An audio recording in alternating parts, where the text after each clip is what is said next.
welcome back. I'm here with another book club review. This month's book is Then She Was Gone by Lisa Jewell. This is about a daughter who has disappeared.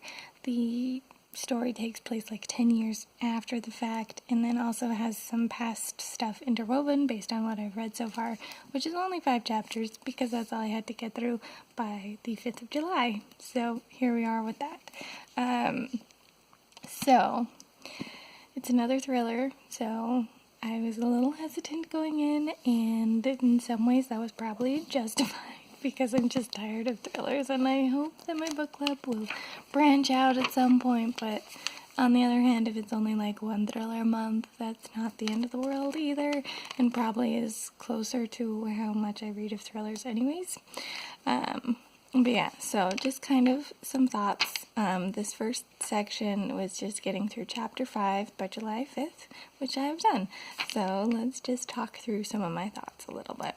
I thought that the prologue of this book was an intriguing concept because we start with Ellie, who is the daughter who disappears, but at the same time, I was also a little frustrated by it already because it is doing that storytelling method of it's like the character looking back on events that happened and being a little bit like, gosh dang it, why didn't I see that coming? Why didn't I make different choices?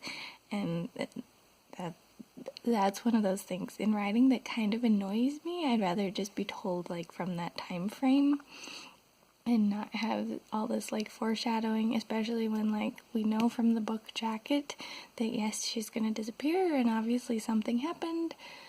I just don't need the extra commentary that, oh no, if I'd made some different choices. So that was a little frustrating for me. But yeah, and then the next thing I've got in my notes is that after finishing chapter 2, my thoughts were, well, I kind of hate Laurel.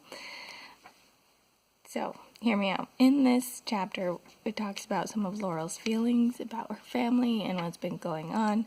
And I know that to some degree, all of us will, like, play favorites and stuff when we shouldn't. Like, we might have a favorite family member or a favorite pet or things like that, that really the favoritism is not a good thing to do because we should love all people, like, in our family equally and that kind of thing. And I get that that happens.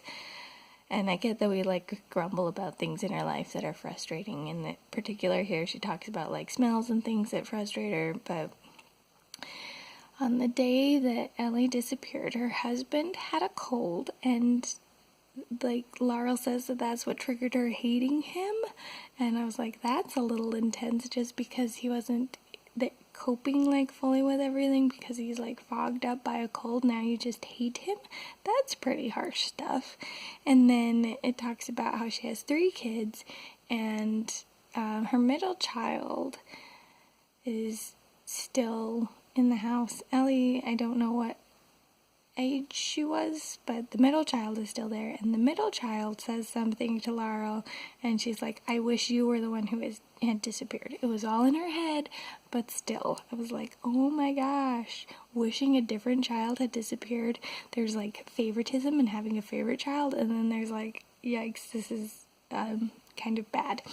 And so yeah, I don't really like Laurel at this point. Maybe I'll like her more and understand her more as the book goes on, but the way she's been portrayed so far was just a little like, I'm a little uncomfortable with this. And then chapter 3, we went back in time from Ellie's perspective again. And again, it's doing that thing where it's like, if only I'd done things differently. And if nothing else, I just hope that that backs off throughout the novel. But we'll see. We'll see. And then chapter 5 gave me my first theory about what happened with the story. It talks about Ellie having gotten like a tutor for her math. And so I'm wondering if the way that it's like sort of trying to foreshadow at that the math teacher will be the one who like kidnapped her or something.